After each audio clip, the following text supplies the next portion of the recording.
La parole de Dieu est un trésor inestimable. Ne laisse pas ta Bible fermée. Oh non, non.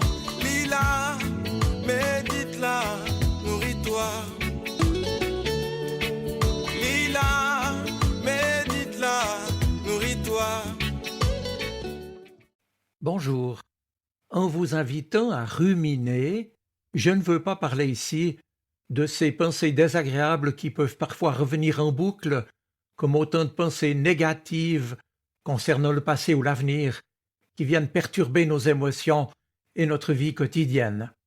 On en vient alors à imaginer les pires scénarios, nous le savons, ce qui accroît encore notre anxiété et alimente les ruminations.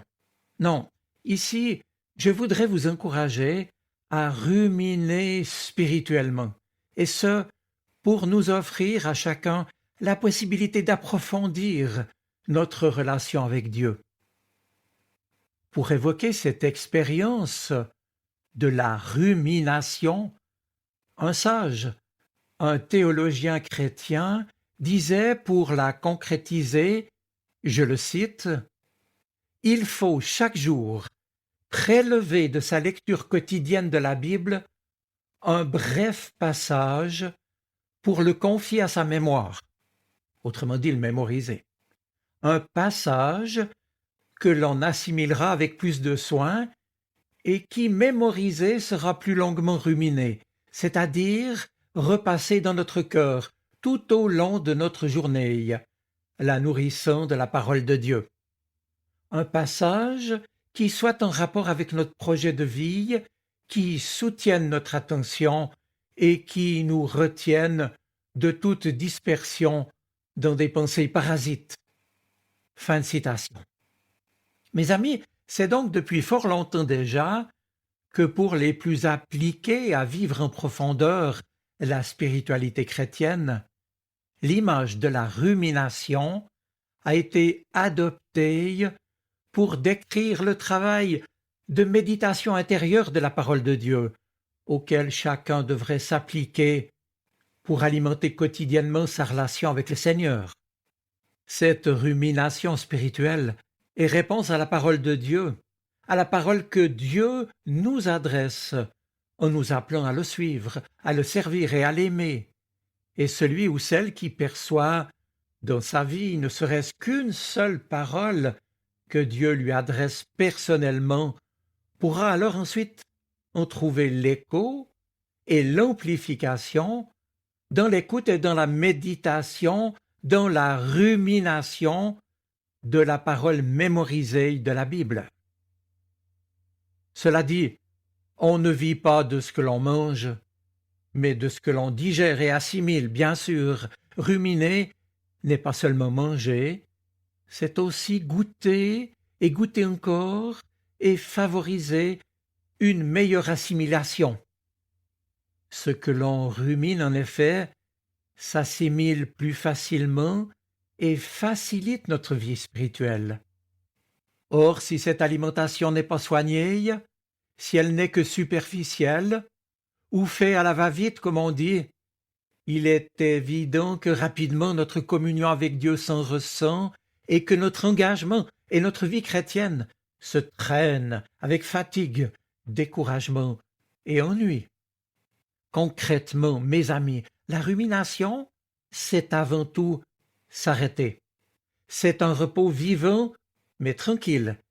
Et si vous me permettez de poursuivre l'image champêtre, après avoir brouté l'herbe en vaguant dans les pâturages, ou mangé le foin emmagasiné depuis longtemps dans les greniers, le ruminant peut s'arrêter, il s'étend, il se repose, et tout se concentre alors dans l'action de mâcher et remâcher ce qui a été accueilli, ce qui a été recueilli. On ne calcule pas le temps. C'est ce qu'on rumine qui détermine combien de temps il faut pour l'assimiler. Mais dans l'entretemps, on le goûte, on le rumine. La vie chrétienne est témoignage. Vous êtes la lumière du monde, le sel de la terre, nous a dit Jésus. Et cela comporte la tâche essentielle, le privilège de pouvoir vivre en adéquation avec les promesses et les exigences de l'Évangile. Pour accomplir cette tâche, la rumination de la parole nous est particulièrement nécessaire, même si souvent, c'est vrai, les impératifs de nos vies bien occupées semblent précisément faire obstacle à cette rumination de la parole de Dieu qui devrait les alimenter. S'il n'est pas facile de s'arrêter, de faire silence, de méditer au milieu des sollicitations quotidiennes qui se présentent souvent dans l'urgence et qui épuisent les forces, le paysan, lui, sait que faire paître le troupeau devient absurde si lui ne le conduit pas pâturer ou s'il n'apporte pas le fourrage dont le troupeau a besoin. Et alors seulement les vaches pourront ruminer, même si les veaux les poussent à se lever parfois pour les allaiter. La nature, n'est-ce pas, c'est que l'on ne peut donner que ce que l'on a reçu. Je sais bien, encore une fois, qu'aujourd'hui, la grande tentation, c'est la précipitation. Or, il apparaît que Dieu ne respecte pas notre agitation dans sa façon à lui de nous parler. Il prononce lentement ses paroles, même si nous sommes impatients d'entendre la fin de la phrase ou de faire autre chose. Alors ici, souvenez-vous de Marthe, dont le récit nous est conté tout à la fin du chapitre 10 de l'Évangile de Luc. Elle, Marthe, aussi avait hâte de faire autre chose, tandis que sa sœur Marie perdait son temps assise à écouter Jésus, pensait-elle. Et pourtant Marthe commençait déjà à s'apercevoir avec irritation que ce qu'elle faisait dans l'agitation était comme un château de sable qui se désagrégeait à chaque mouvement de ses mains.